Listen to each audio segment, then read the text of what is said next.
Well, hey, welcome back to the shop. Thank you for stopping back by this week. Part 3 of the cursed Dyna. This is going to be it. I can just feel it in my bones. We're going to fix this Dyna, get it up for sale, and somebody's going to get a sweet, low-mile ride. Welcome back to Butler Customs Motorcycle Shop.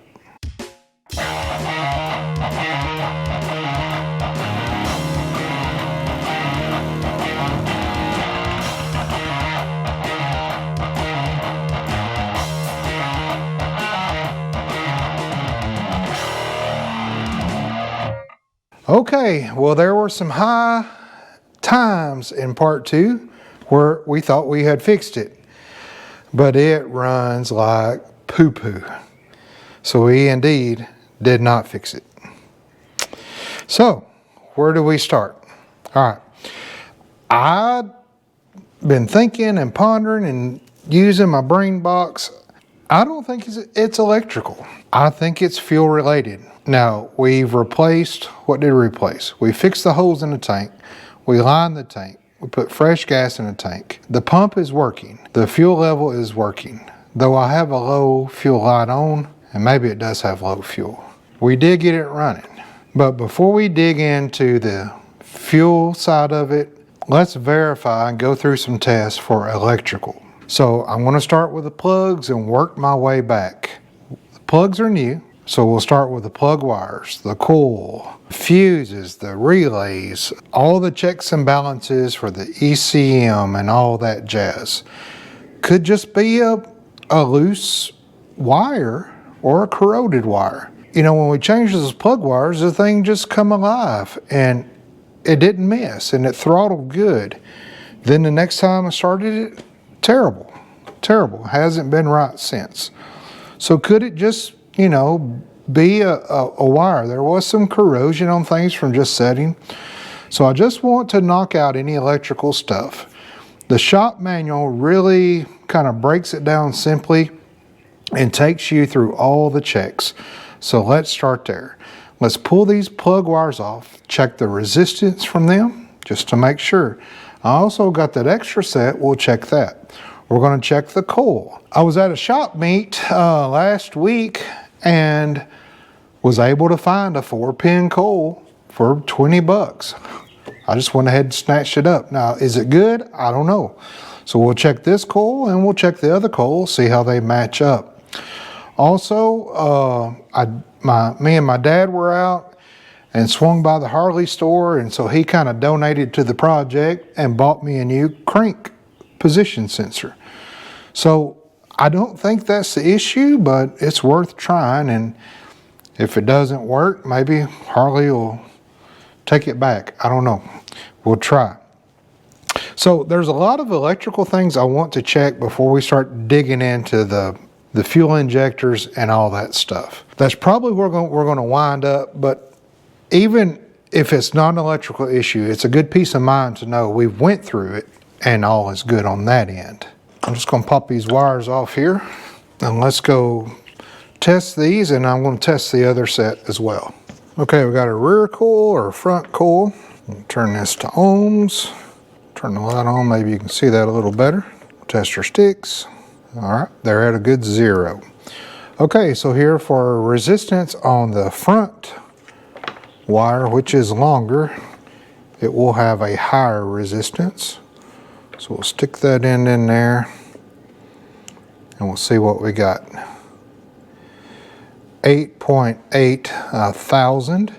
The resistance should be anywhere between 4.7 thousand and 11.2 thousand.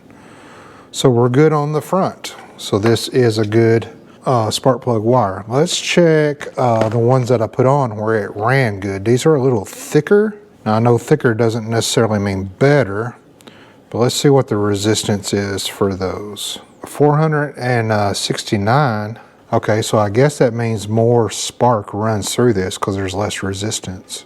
So that's why they were running better. Okay, I'm getting my brain wrapped around all this. All right, for the rear wire, it's a lot less. 4.1 thousand. The resistance on that should be 1800 to 4300. So we're good on that. This resistance should be a lot lower because it is a thicker wire, and 1.1 thousand. So these are letting more current through, these yellow ones. These are within spec. They should be working. So our coil wires are good. Of course, we know we have spark. I've already tested. All right, so this has a walkthrough test, test 4.17, misfire at idle or under load. Well, that's what we're getting. Is fuel contaminated? No, fuel is not contaminated. Connect breakout box, don't have that. Check for continuity between cavity 10 of the ECM and the battery negative, and cavity 28 of the ECM and battery negative.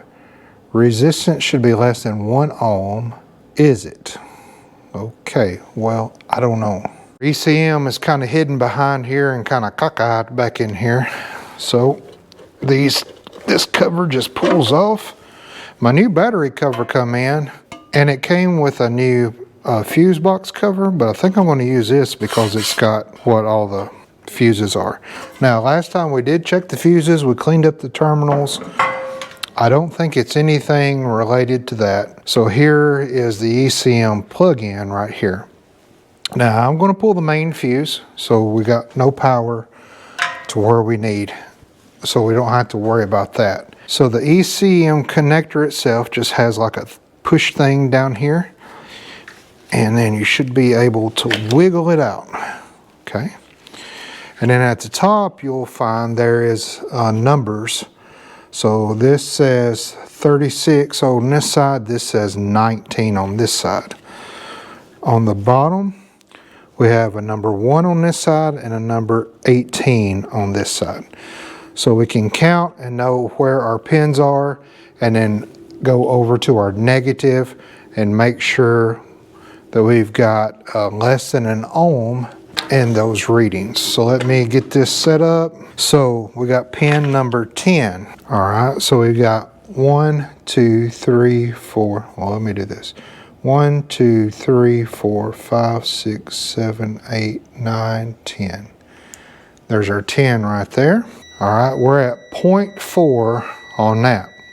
So number 10 pin is good. All right, number 28. All right, 19 starts up here. 0.5 ohms, okay? So we passed that test. So those pins are grounded and within specs. All right, let's go on to the next step. Okay, our next step is to test terminal 87 from, I assume, the system relay. It didn't say. So on this, it has 2 relays on this year model. It has the starter relay and the system relay. And the way you know the difference is this right here. Starter relay, system relay, and then all your fuses. So that's why I want to keep that sticker on there. So this is our system relay. We want to check terminal 87 and then connect it to a coil connector 83B, so that's on the harness side. Terminal A, which is the first terminal, and they even give you the yellow and green wire. When I was doing research on testing the coil, it's a 4 pin, so A, B, C, D, but I didn't know, nobody ever shared or told where's A start and where's D. You know, what order do they go in? And the coil doesn't have it marked. So what I got to do is take this coil off to get to that connector. Now you can get to it from under here, but we're probably going to have to take the coil off anyway. Well, let me just go ahead and slide it off, because I don't know if the next test is going to have us putting the coil back on or not. Okay, so there's the connector for the coil. It just goes kind of underneath and connects to the coil. Let me get the new coil and kind of show you. So here's the coil that I picked up at the swap meet. It is a 4 pin. So I was looking around the swap meet and couldn't believe a guy had one. So had it in a big box of parts. I'm like, did you test it? And he's like, okay, 20 bucks. So I got it. Same part number as what's on here. And so our pin just kind of snaps in there, locks in just like that, sets up in there, and then is grounded out here under this cover. So you just pull this tab up very carefully, wiggle this out. So our connector A then, and the problem was on these, there's no, if they'd have just marked an A on this side and a D on this side, then I would have known A, B, C, D. So let's see, it goes this way. It's terminal A is the yellow and green wire. So A actually starts over here on this side. So I'm going to take me a chalk pen and just write A there and D on this side. That way now I know, you know, which is what is what. Actually, I just got me a new paint pen. That'll be better than chalk, right? It won't come off. Okay, so there. Okay, so my A starts on this side and then D on this side. Now your rear and your front coil, they are marked, so that's good. But I wish they would have marked this. The connector 83B is the wire and harness side, if you look in the diagram. And then system relay terminal 87. So this is our system relay.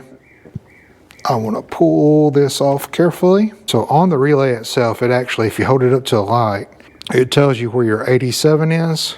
There's our 30 or 86 or 85. Okay, so our 87 is in the middle right here. Our flat blade right here in the middle. And so this plugs in that way. So I will go, can I get in there with that? No, I can't. Let me get this. I'll go right in there. I don't want to jam it in too hard, so let me just hold it. And in our pin, the A is there. So our resistance here should be less than 0.5 ohms. And it said while you're doing this, wiggle this harness to see if that ohms changes. Okay, I've got 0 there, so that is definitely less than 5, right? Okay, I'm getting no change at all. These connectors are pretty neat. If you need a different size connector, it even comes with a little wrench. How about that? And you can actually unscrew that. Isn't that cool? And then you can put a thinner one on there. So it comes with all different types of fittings. Get my little torque wrench out there. Beep. On to the next step now. I don't believe that the maxi fuse needs to be in because we're just checking for a wonky wire between here and that system relay, which runs to another fuse. So it really doesn't need that maxi fuse, I don't believe. Okay, so the next step is to hook up to the 30 pin on the system relay that goes over to the battery and make sure while the motor's running that there's no drop. If there is, then it's a bad relay. However, my starter relay kind of does the same thing as my system relay. Now the starter relay will have an extra pin, but when I look down in there, there's no pin in the hole. So I should be able to just swap these around and get the same results, right? Got my coil wire back on. The pump sounds really good.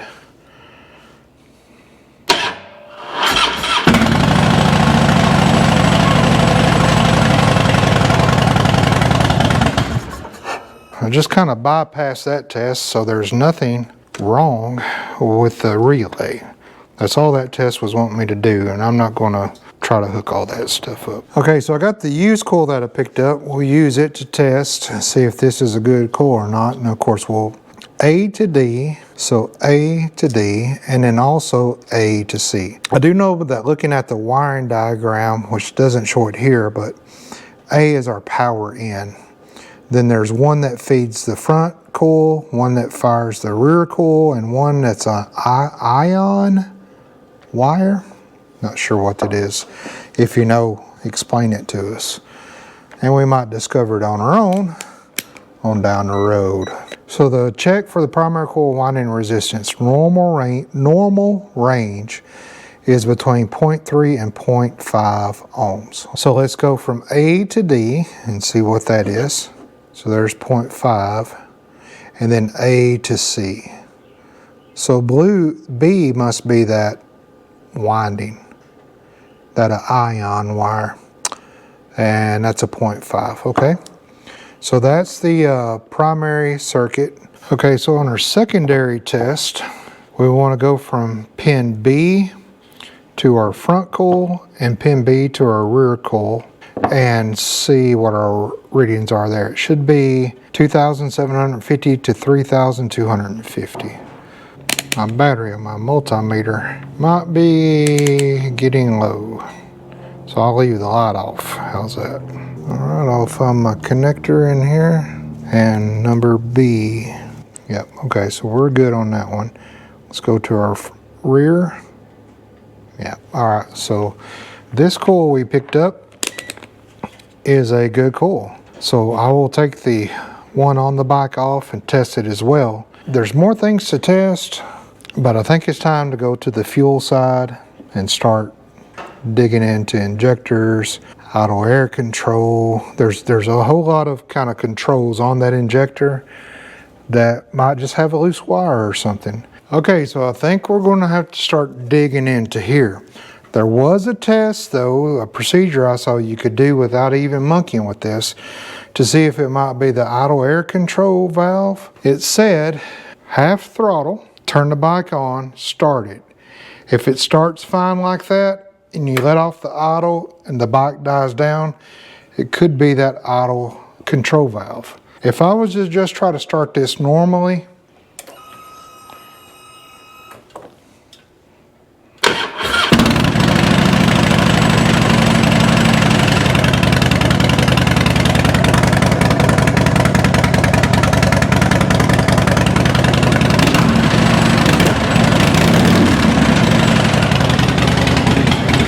don't have much. It starts missing as soon as I get on throttle. However, if I hold the throttle open just a hair, then turn it on,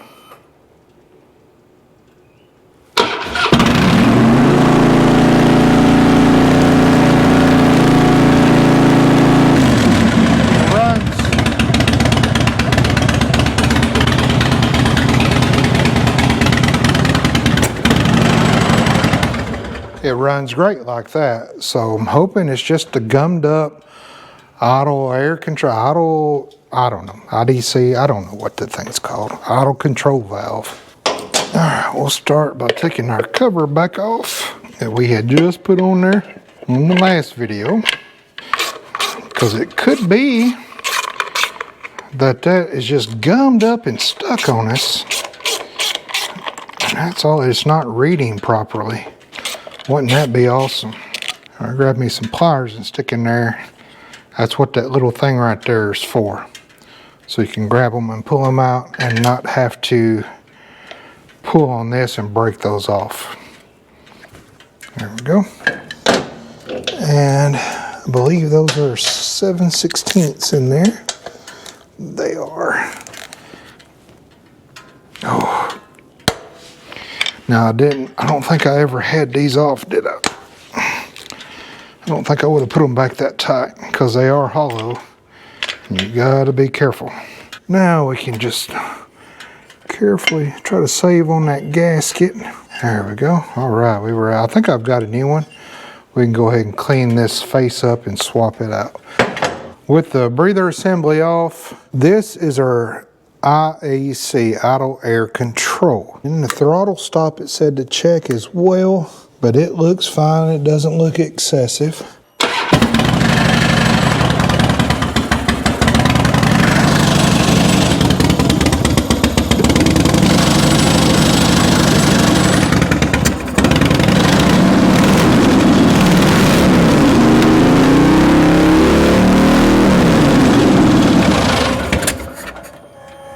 So it's rudimentary, I know, but I opened the throttle wide open.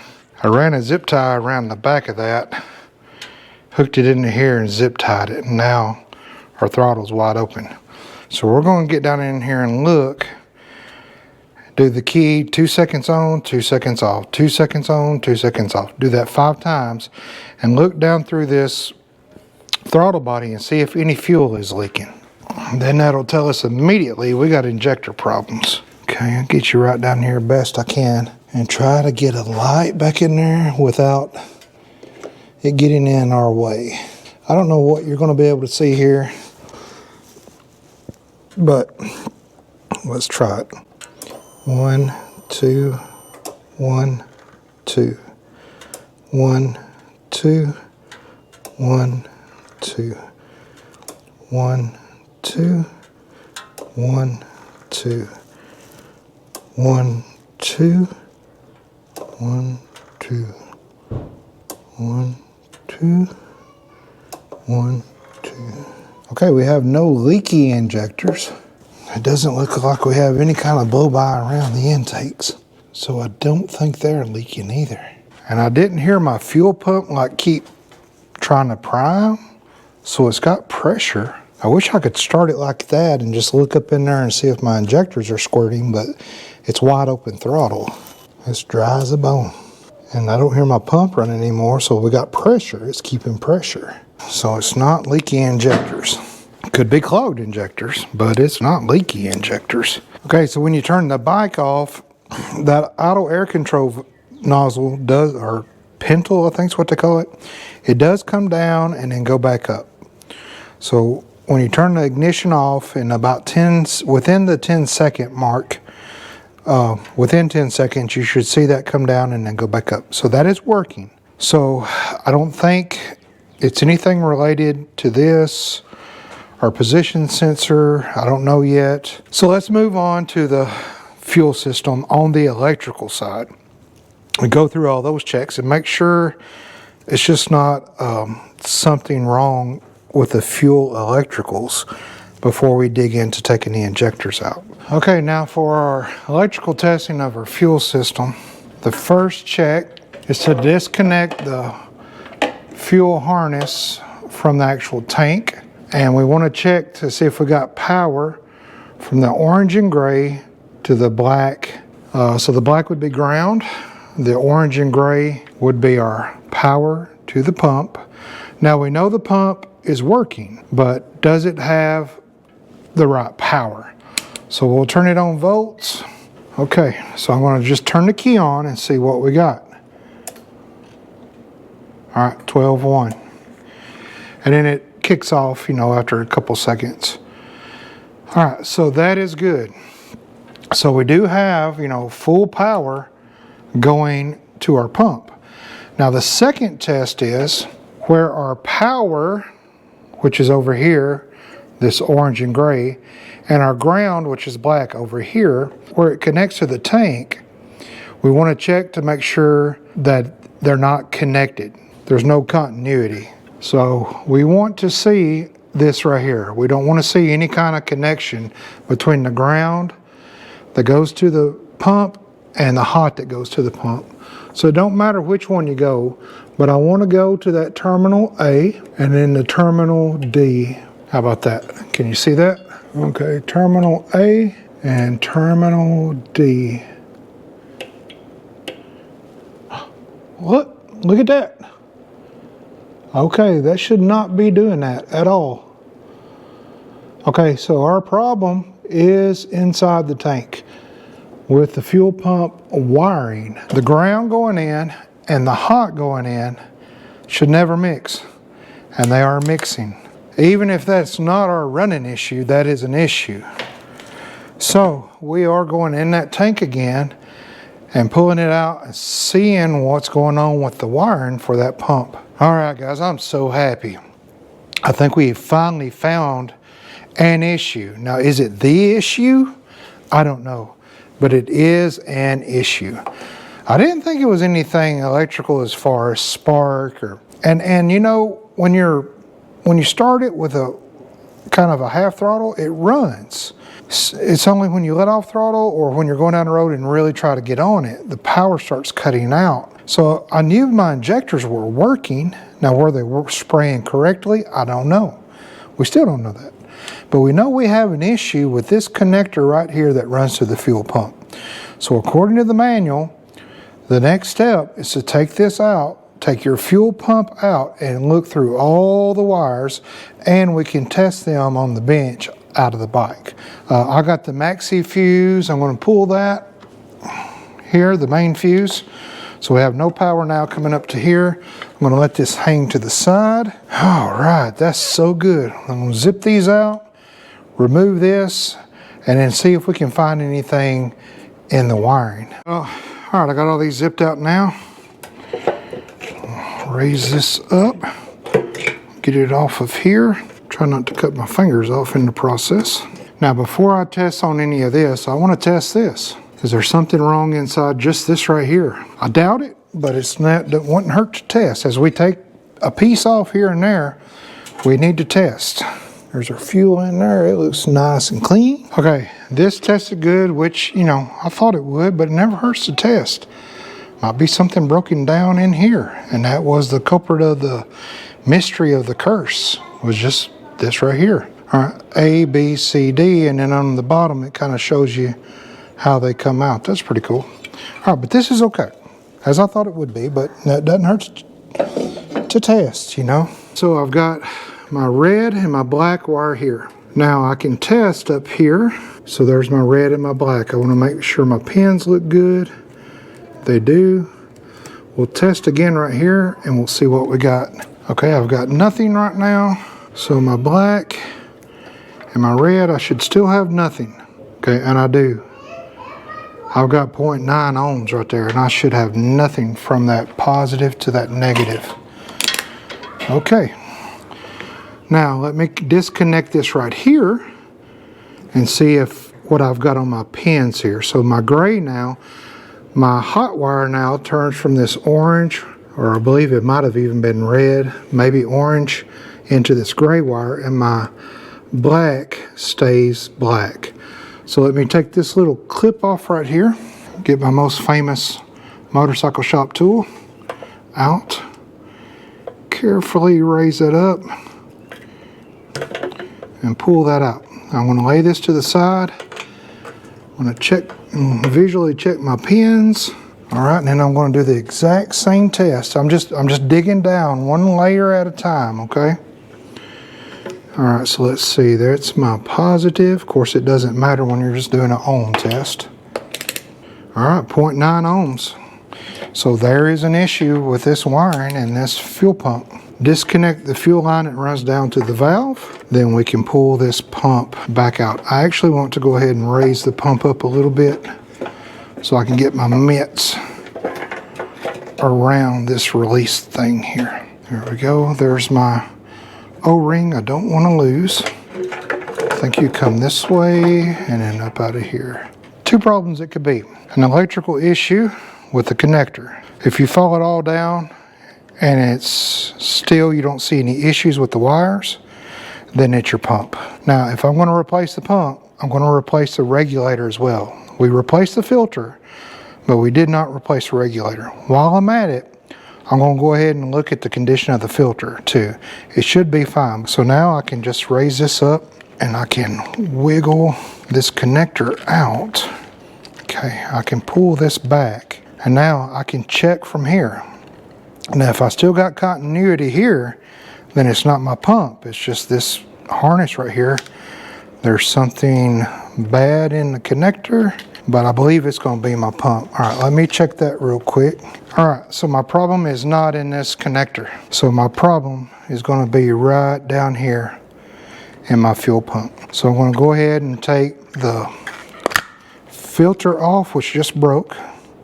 Okay, so I'll get me a new one. I'll go ahead and take this off here. And I've got a line here for my pump. All right, there'll be an O-ring in there too. But now my pump can actually slide out. Now I can test right here on my pump to see if there's continuity. If there is, this is a bad pump. It's grounding out, cutting off that pump intermittently, and that's going to be, if not our main problem, a big problem. All right, so let me put my terminals on here.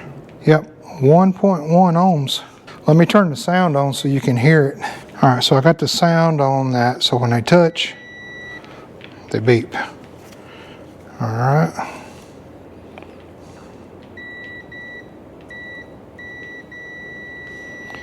.3 ohms of connection. Folks, I think we have finally found the issue, and it is to be this. Now, if I'm going to replace the pump, I'm going to replace the regulator. Gosh, I'm glad I don't smoke. We just put a new fuel filter in there. So the pump would initiate and turn on, but maybe as you know, you're riding it in vibration, and it was just the pump was just cutting in and off, on and off, on and off, not keeping pressure. New pump assembly is what I'm going to just go ahead and get. If we need anything off this, as far as connectors and stuff, we can use that. I know we'll get a new fuel screen for the bottom and a new pump, at the least. Okay, we are back. The ordering process did not go quite as planned. These little pumps, they're like $200 at Harley. This whole thing, pump, regulator, and all, is $300 at Harley. The little regulator by itself, $30-something at Harley. And I was afraid that, you know, they wouldn't have any in stock. But come to find out, they use this same mechanism all the way up until, I believe, 2014. So not 9 years ago, not that old. Harley still makes them. However, every Harley I called in Tennessee and Kentucky that was worth the drive said, well, we don't have them, but we can get one in. They still make them. It'll be 14 days. So we went with aftermarket. We went with a quantum fuel system pump, regulator, and filter screen, pickup screen. So we will have to reuse this assembly, which is fine. So I've not even opened this up yet. I have put several of these in. I've never had an issue with these. The quantum fuel systems, it's the same PSI, same pump, same connector. I think it even comes with a new harness. But I'll get you peepers in here and we'll open this up and see what we got to take apart on this fitting to get all of our new stuff back on. I'm hoping that's the fix. The only thing I don't like is I believe, if I remember correctly, the new aftermarket pump does not, it comes with the hose, but you have to like clamp it to here and clamp it to here, which these are plastic and they've been in fuel for a long time. And this can get brittle. So you got to be careful and you got to kind of cut this off to get the new hose on. But maybe it's different. Maybe they changed it since the last one I put in. This for the pump, the hose, the regulator, I believe the wiring harness, this pickup screen, $60. I had it 3 days later. Wouldn't it be awesome if this is fixed? Here's what's baffling. This pump was grounding out, but it was still working. Well, I guess intermittently. And I guess when the pump would short out, you know, the ECM would say, whoa, hold up on the sparks. I'm hoping that's what it is. All right, so this says a 2004. This actually says to 2017 Dyna. So let's see what we've got here. All right.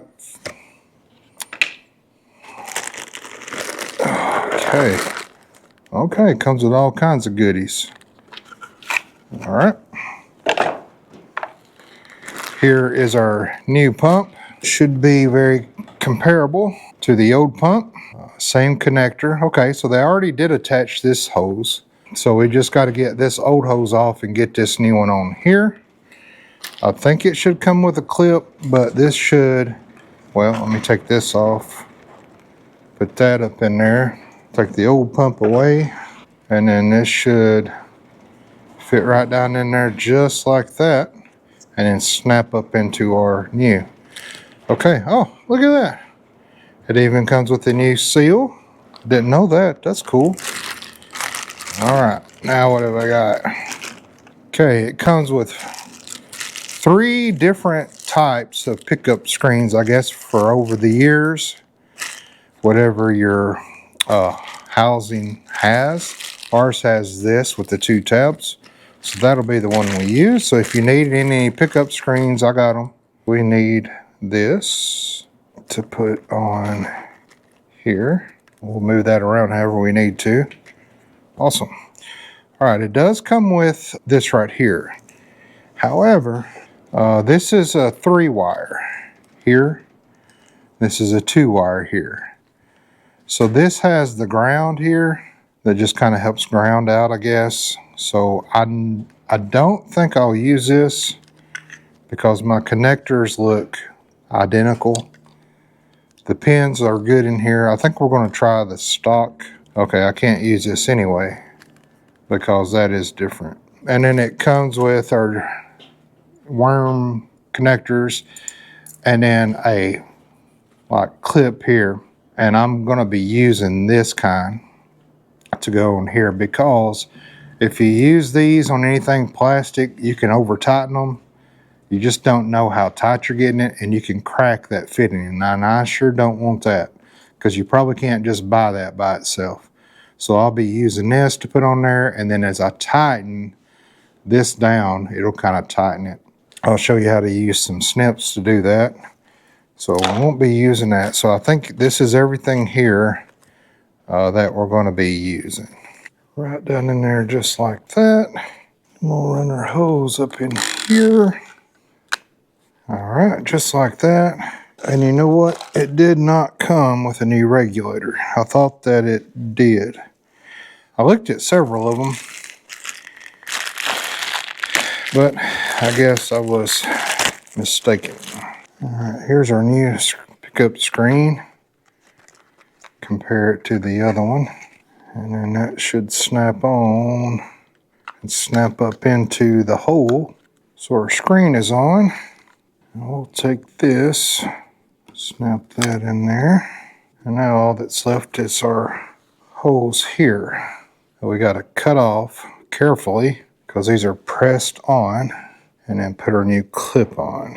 So I don't want to actually cut away on the piece here. Just want to cut enough of the hose off to where it frees up. There, now I can turn it. Okay, let's cut a little bit more out. There we go. And then this end went in here. Oh, it's going to be a real tight press. I might need to warm that up a little bit. Our O-ring is still in there nice and good. I might pull it out just so I know I got a good fit on the O-ring. We'll put that on there and that'll snap in. I thought that it'd come with a fuel filter too, but it didn't. Must have bought the cheaper one. So I'm going to take some electrical tape on my snips. Just put right in the teeth of it. I want to put 2 layers on just in case. And then I can use my snips as crimps. Now I want to heat up the end of this. I want to make sure that's on here. And then I want to put, with this heated up, I want to stick this on there and get it all the way up to here. So I got to be pretty careful. I'm not trying to melt it, I'm just trying to heat it up a little bit so it's not so stiff on us. Now let's try that real quick. Oh yeah. All right. Perfect. Like that. Okay. Now we'll get our clamp up there. We'll get our snips on here. We'll just go down very softly on that, and that is crimped in. We put a little bit of oil on this, just so it's not going in there dry.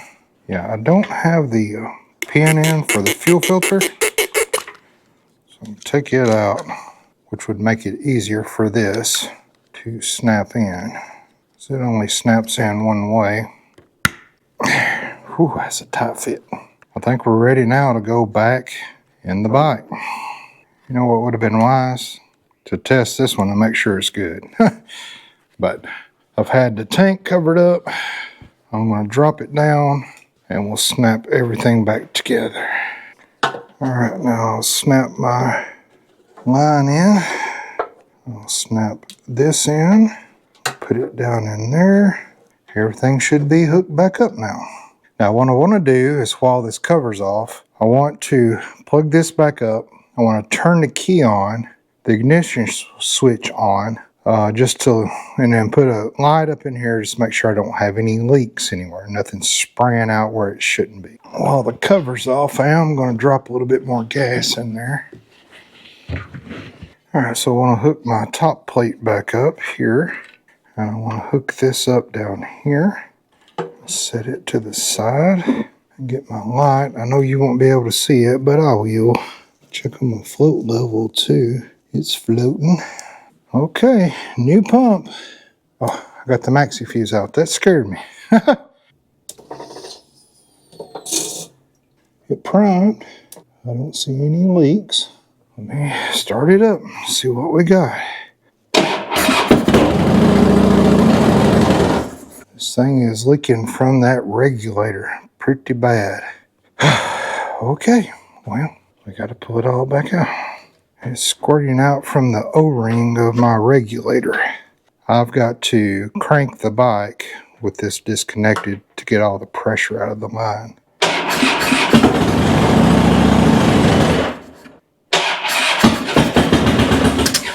Alright, that should have got the pressure out of the line for us. I guess I should have got the kit that had the regulator and the O-rings and all that jazz. So my regulator is not regulating. The screen looks good and clean inside where that regulator is. Why didn't I buy the one with the regulator and the gasket and the O-ring? Let me see if Harley's got that in stock. Good grief. I'm back. All the way, drove an hour to the Harley store. Got there and didn't have my wallet. Thank goodness for iPhones with Apple Pay or mobile wallet or whatever it's called. Okay, so I got the new fuel regulator 61015-04A. I took the old one because I was hoping that it came with this O-ring, which I thought was leaking. Well, let me get this open.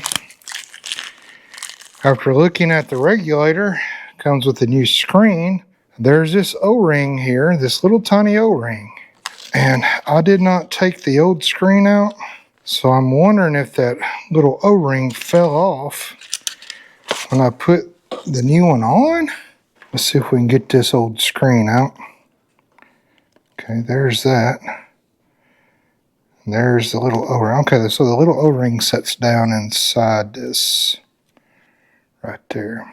But I do want to get a little bit of oil on that O-ring, the tiny one, and on the bigger one, like that. Okay, it looks good and clean down in there. So it should just be a matter of slipping this whole unit, the whole kit and caboodle down in there. Well, that snapped in a whole lot better. Got to get this clip over everything without breaking it. There's that side and that side. This little grounding prong here. I'll snap it back in. Then down and this way. Okay. I'm going to take this now and get you clipped in. Get you clipped in. Get you snapped in. Okay. Now I should be ready to test it once again. Let me get my light. Okay, here we go.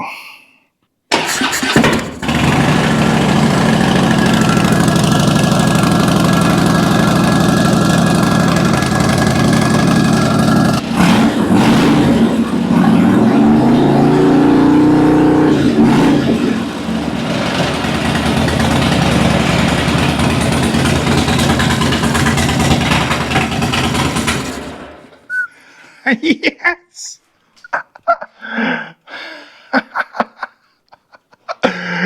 Yes! We did it!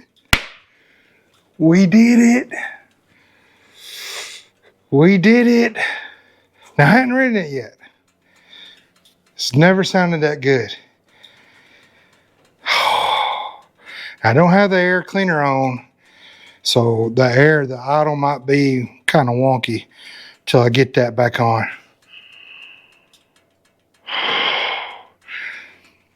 Okay, what I was seeing running down on that regulator, where the regulator goes in, there's a hole that that regulator is supposed to regulate the pressure and keep it at a constant pressure. So it'll let fuel out so it doesn't overpressurize. And what I was seeing is it's running down. Now it's not spraying like it was. Yes. Okay. Let me put the cover back on. Bolt everything down, because I did have some gas kind of, moving around and stuff. But it's never sounded that good. Guys, if this fixed it, oh my goodness. Let me put the air breather back on. Start it up with the guts kind of out of the top of the tank. See if it idles a little bit better, but it throttled great. It didn't hiccup when it went back down to idle. Great throttle response. No coughing or backfiring or popping. Both cylinders firing. Oh, okay. So the issue. Fuel pump randomly grounding out. Probably vibration. Bad regulator. Holes in the fuel tank. Some kind of chemical poured in the fuel tank. That's it. So, as of now, knock on wood, was not electrical related, but kind of it was because it was a fuel pump. But I'm baffled. How did that fuel pump prime and run sometimes with it grounding out? And why didn't it throw a fuel pump fuse? That's odd, isn't it? Okay, well let's fire it up one more time. Yeah, sounds good.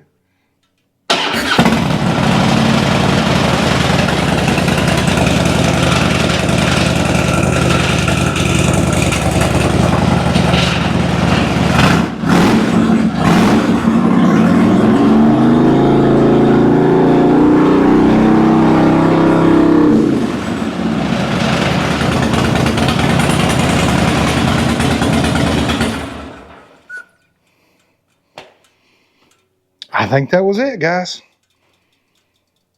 Let's put it together and go down the road. Oh, you're coming. I'm gonna set you right on top of the headlight. You'll fit.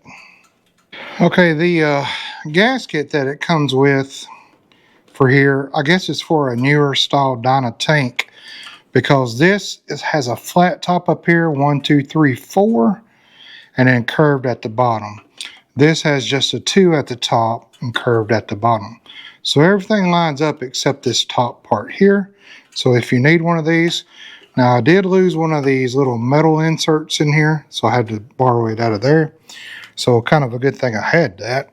If I had to do it over again, I would absolutely go back with buying the pump and stuff that had the regulator. And let's check real quick, make sure our odometer button is still working. I didn't pinch nothing.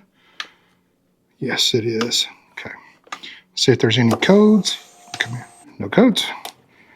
Okay, guys. I think we have uncursed it. Can you believe it? Oh. All right, let me get you over on this side. We'll take this, put this air breather back on. I don't like little ridges like that on a gasket. Hooray, I actually did have one. I thought I had one. Just like that. And you got O-rings here. They look like they're pretty good shape. So, not going to mess with those. Just going to go ahead and set this up here. It's got a little grooves in this throttle body that holds it on. These are already blued. Twist these in here just to hold that up. Then I'm going to get my... These are not blued. Do not blue Loctite these. Now get that run up in there. These are 7/16. Just want to make sure everything's in place. We'll go ahead and kind of tighten these down. Just snug now. They're hollow. You don't want to break. Whew, you break that off, you're having a really bad day. All right, and these are 1/2 inches. Just want to snug these as well. Now listen, don't break his throttle body. I have seen those break. Breather rubber covers that puts the pressure and the mist of oil back in here. Some like it, some do not. I guess to each his own. Okay, here's our big sucker. Air breather. I already got these blued up too. Let's get a couple in here to hold it up for me. And these are T25s, I believe. That's what I grabbed. Yes, T25. I did go ahead and put the seat back on. And then I did go ahead and put the battery cover and the... Okay, what's going on with this? Do I need to take this back? Oh, I bet I need to take my icon back. Now, when you twisty tightening on these, be careful because you can actually smash your air breather. You know what I'm saying? And then this bolt here, you definitely want to thread lock. And it is a 5/16 Allen on that. Well, folks, I think we're ready to go down the road on her. If everything goes hunky-dory, then we're going to get her back on the lift. I gotta clean her up if I'm going to sell her. Get my mitts off of her. I did buy these off eBay. Plastic. But I tell you, the way Harley designed the Dyna batteries and the Sportsters that are on the other side, I like the plastic better so that those little rubber pieces on the metal thing don't fall off and then your battery spark.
Well, I have to say, she rode like a dream. Didn't sputter, didn't kick, didn't backfire. Got a little bit of popping on D-cell, but nothing like it was before. No check engine codes. That was indeed the fix. She cleaned up pretty nice. Now listen, people don't bring me their bikes to clean them. They bring me their bikes to fix them. So I'm not the best cleaner, okay? You're going to see stuff say, well, you didn't do a good job cleaning it. But it slicked up pretty nice. Pretty nice. Now, I'm going down the road. It did fine. I noticed when I would go into a left-hand turn, It's almost like the front tire was wanting to go too far. I don't know if you'll be able to see this in the video or not, but this side right here is wore down more than this side over here. It's almost no tread left on this side and normal wear as compared to the top on this side. And I think, if I remember correctly, this fork was blown out. We rebuilt the forks, but at the time I wasn't able to ride the bike, so I couldn't feel that. So I'm gonna order a new tire. I'm gonna keep this tire though, because this is the original tire, I'm pretty sure, when they purchased the bike. So if whoever buys this wants this tire, just, you know, because it's original, they're welcome to have it. So I'm thinking that's gonna fix that issue. Now, because they rode them with that fork blown out, and I didn't know that, and they wore this tire down completely on this side, I am going to go ahead and change the wheel bearings out. Because with the bike kind of riding like that, I'm pretty sure it's beat on those wheel bearings. So while I got the rim off, I'll pop those wheel bearings out. We'll put a new tube and a new tire on here. But I can do that, you know, later. But I think she cleaned up so good. So I am going to drop some seafoam in the tank. I am going to put some more miles on it, just so that I know, hey, this bike is good to hand off to somebody else. Now, what do I use to clean? Well, again, I'm not a professional detailer. I use Windex. So all this is Windex and PB Blast on the black here. So it was pretty dirty. You can still see some dirt spots. But PB Blast cleaned it up good. Little toothbrush worked fine. Paper towels with the Windex. And then for stubborn spots, I think I left some just to show you. I don't know if you can see this or not, but there's like some little water spots or something. And they will not come off just wiping them off. But if you get you some Quad Zero wool, you don't have to put anything on this. You can just put it right on the metal.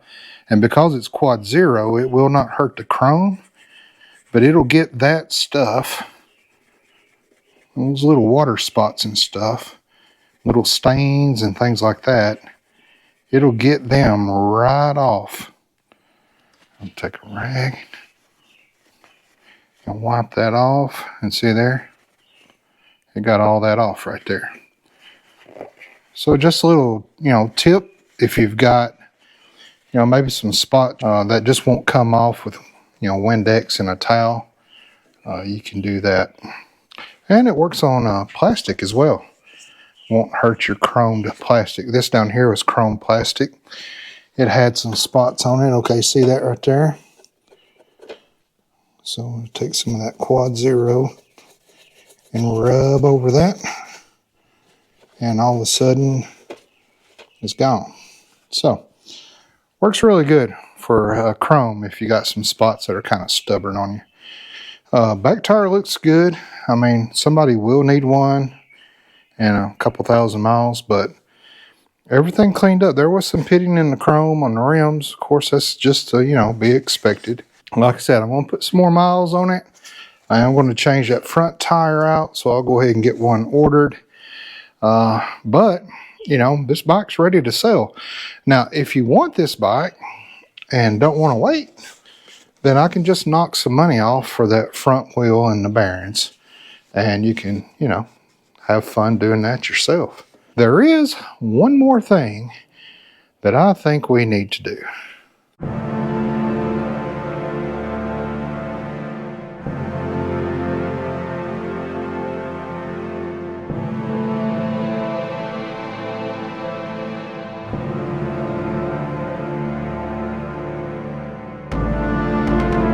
By the authority of Butler Customs Motorcycle Shop and our YouTube family, I hereby deem thee uncursed. In the name of the Father, the Son, and the Holy Ghost. May you live on and bring somebody great joy for many, many years. Got to get this back to my wife.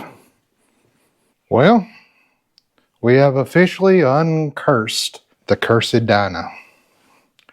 And it was all fuel related. Now, I guess technically, yes, electronically related with the fuel pump grounding out. Why it didn't blow a fuel pump fuse? No idea. But that was the issue. Now, like I said, I'm going to put some seafoam in there. And yeah, it wasn't holy water. It was carb cleaner.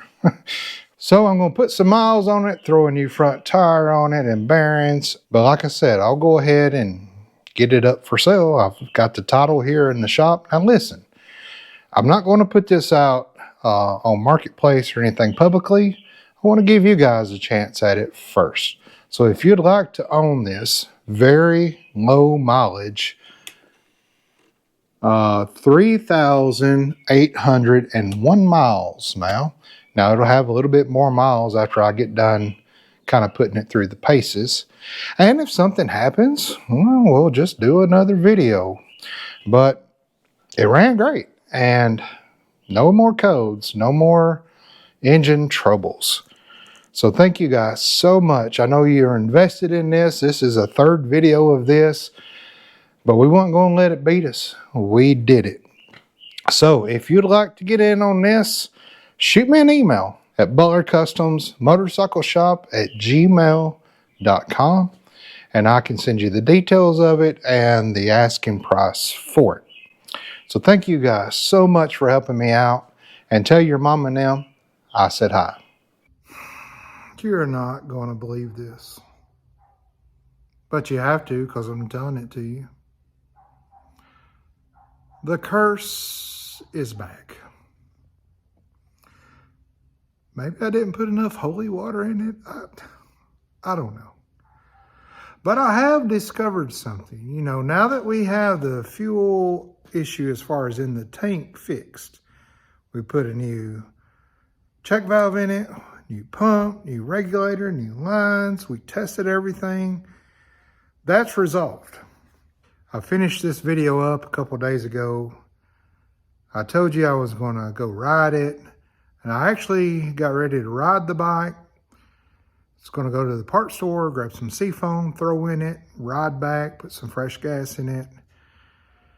Went to start it up. Curse is back. Okay, I've got my spark tester hooked up to the rear cylinder. I started it up. It sounded really weird.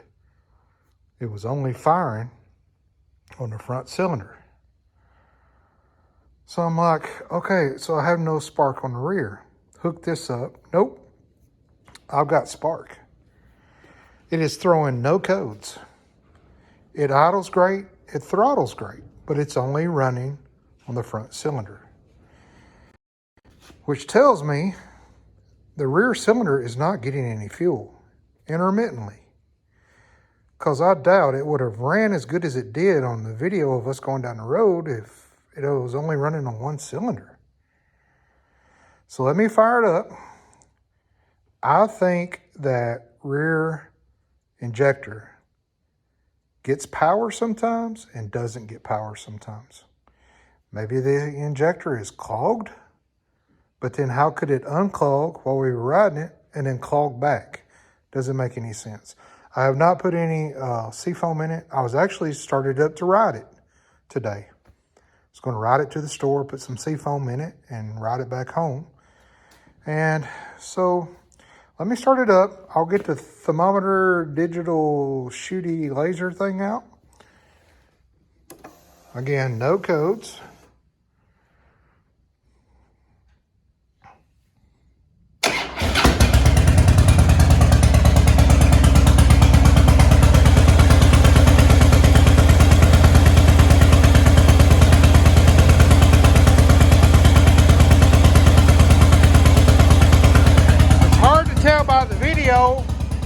But it is sparking every time it's firing.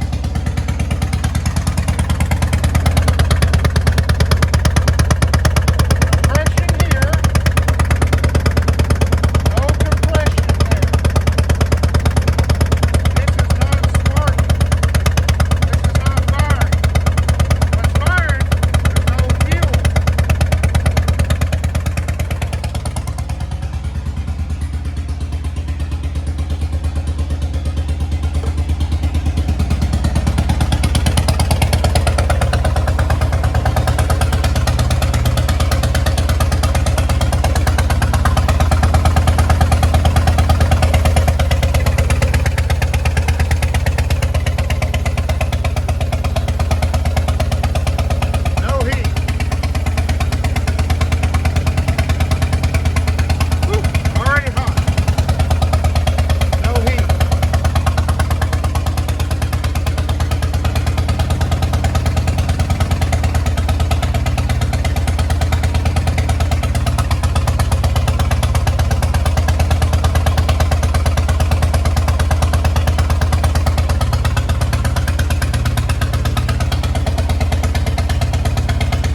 did you see what I saw?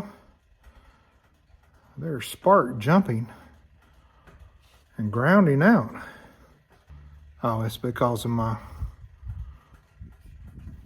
thing's got a hole in it. Okay. All right, let's hook this back up. I tried the other plug wire. It's the same. I know the video I'm shooting on my iPhone right here. I know it might not be catching every time it's hitting, but it's hitting. And when we took it for a test ride, that injector was working. It had to have been. It would not have had the power it had if it didn't. So, guess what that means? You guessed it, a part 4. This has been fun though. So we will be going into the injectors. I'll be looking for a rebuild kit for the injectors while we got it out. Maybe it's just a connector. We'll pull the connectors off that rear. We'll test it. We'll test the injector itself. And now we're just not getting either signal to the rear injector or the rear injector is plugged. Okay, just real quickly, for curiosity, swap that coil out. I did put that plug wire on.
About 30-40 degrees hotter on the front than the rear. I can hear it missing every now and then.